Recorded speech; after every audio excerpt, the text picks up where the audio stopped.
역사는 늘 반복된다. 이름만 바뀔 뿐 권력은 언제나 스스로를 정당화하며 새로운 귀족을 만들어냈다. 고려의 문벌 귀족은 혈통을 능력이라 주장했고, 조선의 사대부는 성리학을 절대 진리로 내세우며 사회를 통제했다. 현대에 들어와서도 판검사, 고위 관료, 재무 엘리트와 같은 새로운 주류 계급은 법과 제도를 무기로 삼아 자신들의 권위를 공고히 한다. 그들은 공공의 이름을 말하지만 실제로는 폐쇄적 네트워크와 내부 논리를 통해 스스로를 보호하는 경우가 많다. 권력은 국민에게서 나온다고 말하지만 현실에서는 국민 위에 군림하려는 유혹에 쉽게 빠진다. 폐쇄적 만능주의는 언제나 몰락의 전조였다.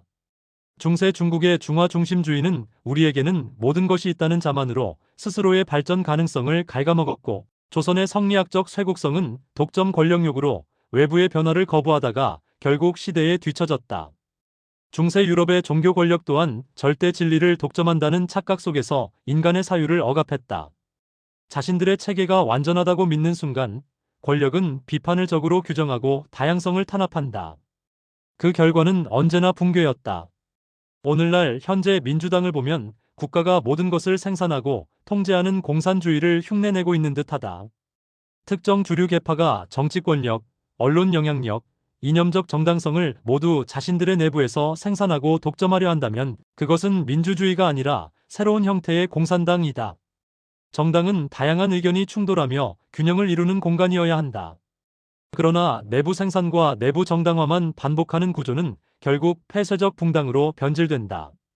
조선의 붕당 정치가 당파적 생존 경쟁으로 흐르며 국가 운영 능력을 약화시켰던 것처럼 현대 정치의 계파주의도 국가의 미래보다 내부 권력 유지에 몰두하는 위험을 낳는다. 더 위험한 것은 우군까지 흡수하려는 독점적 권력 욕망이다. 민주주의에서 동맹은 경쟁과 견제 속에서 형성되어야 한다. 하지만 모든 우군을 내부 조직으로 흡수하려는 시도는 다양성을 말살하고 정치 생태계를 단일화한다. 이는 나쁘게 이야기하면 토사구팽이다. 독점된 권력은 스스로의 오류를 인식하지 못하고 결국 국민이 아닌 자기 확증의 세계에 갇힌다. 역사는 이미 경고했다. 권력이 한 집단에 과도하게 집중될 때 어떤 일이 벌어지는지 우리는 히틀러와 무솔리니, 군부 독재의 사례에서 보았다. 법과 질서를 지킨다는 명분 아래 권한을 독점했던 권력기관들 역시 때로는 민주주의를 위협하는 존재로 변했다.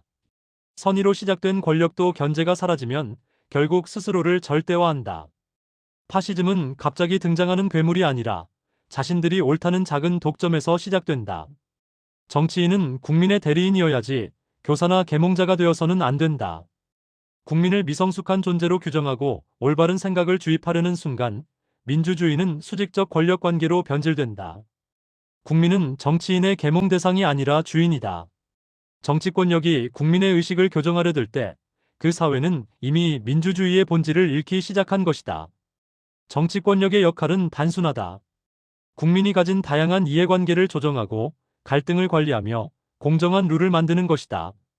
그러나 자신들의 이념을 절대화하고 모든 영역에서 주도권을 독점하려는 순간 정치 세력은 공공의 봉사자가 아니라 새로운 지배계급으로 변한다. 역사 속 귀족과 사대부가 그랬고 군부 독재와 독점적 관료와 법조 엘리트가 그랬듯이 말이다. 민주주의는 권력의 집중이 아니라 분산 위에 세워진다. 계파가 강해지는 것이 문제가 아니라 계파가 자신을 국가와 동일시하는 순간이 문제다. 국민 위에서 국민을 지도하고 계몽의 대상으로 보는 권력은 언젠가 반드시 국민의 심판을 받는다. 그 심판의 도구는 선거가 될 것이고 결과는 국민의 고통이며 역사의 죄인으로 영원히 기록될 것이다. 정치인은 국민의 공복이라는 본분을 잊지 말아야 한다. 적당한 권한 속에서 국민의 목소리를 전달하고 권력의 오만을 스스로 경계해야 한다. 국민을 위한 국민의 정치라는 것을 잊는 순간 국민은 회초리를 들 것이다. 그것이 민주주의의 본질이며 역사 속 수많은 권력이 무너진 이유이기도 하다. 결국 문제는 폐쇄성과 만능주의, 독점과 엘리트주의가 결합할 때 민주주의는 서서히 숨을 잃는다. 정치가 국민 위에 서려는 순간 국민은 정치 위에 서야 한다. 그 긴장과 견제가 유지될 때만 민주주의는 살아남는다. 그리고 그 원칙을 잇는 모든 권력은 이름이 무엇이든 결국 역사 속에서 같은 결말을 맞게 된다. 대한민국은 너희들이 아니라 순수한 민초들의 피와 땀으로 이루어진 민주공화국이다.